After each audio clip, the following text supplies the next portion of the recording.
Et bien le bonjour les sportifs dimanche, j'espère que vous allez bien, que vous avez la maxi patate et que vous êtes en train de courir ou de préparer vos objectifs, notamment la Saint-Élion. On en parle cette semaine, vous l'avez vu, j'ai ressorti le plus beau t-shirt et il y avait la petite affiche, c'est l'affiche de fond de ma belle épopée qui m'a fait ce parcours-là de l'année dernière et je me suis dit, j'ai pensé à tous ceux que je coach ou qui préparent la Saint-Élion et je me suis dit que j'allais vous donner dans cette vidéo 3 conseils primordiaux pour moi pour préparer la Saint-Élion. Je vous en donne d'ores et déjà un quatrième qui peut vous servir. Ne faites pas comme moi.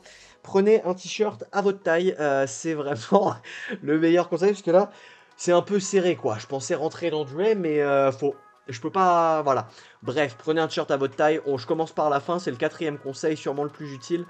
Ça vous servira si vous voulez le reporter derrière. Il taille un peu petit. Commençons tout de suite avec le premier conseil sérieux qui va être évidemment de se mettre en condition. Si vous voulez réussir votre Saint-Élion, le plus dur dans la Saint-Élion, c'est les conditions climatiques. Certes, il y a 80 km, c'est de nuit, c'est dans le froid. Très souvent dans le froid, on n'a pas vu beaucoup de Saint-Élion passer par 20 degrés. Très souvent, il fait froid, très souvent, il y a de la neige et du verglas. Très souvent, c'est une nuit blanche qui vous attend parce que la nuit dans le hangar avant, elle est très compliquée. Donc, habituez-vous à aller courir le soir ou tôt le matin, à essayer de faire des entraînements le plus proche des conditions du jour J. Je sais que c'est compliqué, on n'a pas toujours de la neige ou du froid ou des nuits blanches à caler en semaine pour s'entraîner, mais vous pouvez déjà essayer d'aller courir plutôt de 19h à 20h ou sur les créneaux du soir ou tôt le matin à 4-5 heures du matin le week-end en prévoyant une petite sieste. Essayez vraiment de vous mettre au maximum en condition pour tester votre frontal, pour tester votre matériel et pour avoir tout votre équipement. Ça permet une transition sur le deuxième conseil, l'équipement. C'est dur la Saint-Élion, c'est très dur. Il fait froid, c'est long et il vous faut du très bon matériel. Je vous avais fait le listing de tout le matériel dans cette vidéo-ci, celui avec lequel moi j'avais couru la Saint-Élion. Trouvez-vous du bon matos, équipez-vous correctement, soyez sûr d'être au chaud, respectez les 3 couches thermiques, une près du corps respirante, une thermique, une coupe-vent polaire.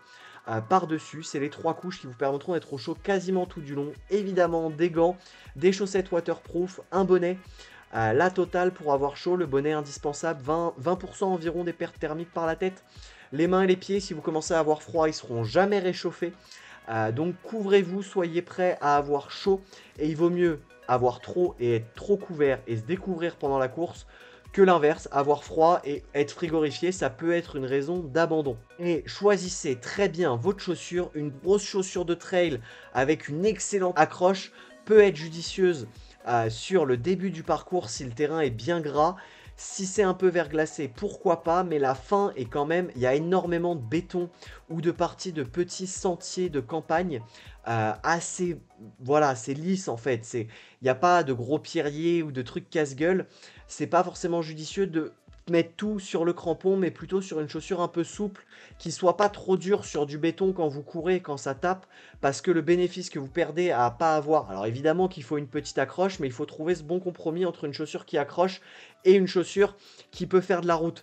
Idéalement, même la petite astuce, vous prenez une chaussure de trail pour les 40 premiers bornes et les 40 derniers bornes, vous passez en chaussure de route pour pouvoir vraiment envoyer sur la route, surtout que si vous êtes un peu plus lent, le jour commence à se lever et donc potentiellement vous pouvez vraiment envoyer vos dernières forces sur la route. Voilà, ça c'était au niveau des équipements et le dernier conseil, le troisième, se passera sur la semaine d'avant la Saint-Élion.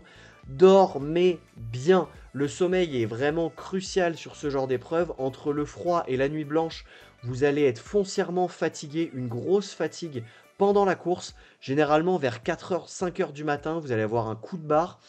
Tout est fait pour vous fatiguer d'un point de vue psychologique et neurologique. Donc soyez prêts à ça, soyez prêts à assumer une nuit blanche. Dormez bien la semaine d'avant. Commencez pas à avoir des heures de retard, si possible même les 2 semaines d'avant. Dormez vos 9 heures, faites-vous des bonnes nuits, couchez-vous tôt avec une petite tisane, mais faites des grosses nuits de sommeil. C'est vraiment, si l'épreuve vient à être un peu plus longue que prévu, ça peut vous sauver la mise si vous n'êtes pas fatigué et si vous avez encore du jus et que vous êtes en mode bah ça va, c'est qu'une nuit blanche, j'avais assez derrière, je dormirai sur ma sieste et sur la nuit prochaine. Si c'est ça, c'est tout bénef. Voilà, dormez comme il faut et demandez un t-shirt à votre taille. Ça, on en a déjà parlé. C'est important pour pouvoir le remettre. Je vous souhaite à tous et à toutes une excellente course, profitez-en, même si c'est pas le trail le plus beau du monde, c'est une aventure à vivre au moins une fois, elle est cool. J'espère que vous vous amuserez bien, profitez-en, c'est unique comme ambiance. Régalez-vous et on se retrouve la semaine prochaine. N'hésitez pas à me dire en commentaire ce que vous prévoyez de faire comme distance ou le chrono que vous avez déjà fait, ce que vous pensez de la Saint-Élion en tant que trailer dans les commentaires. Si c'est votre objectif ou pas, si vous l'avez déjà fait, bref, n'hésitez pas, ça sert d'échange comme d'hab, c'est l'espace commentaire est là pour les échanges. Je vous souhaite une excellente semaine, soyez aussi rigoureux à l'entraînement qu'à l'apéro, mais l'apéro quand même après la Saint-Élion. À la semaine prochaine, ciao l'équipe!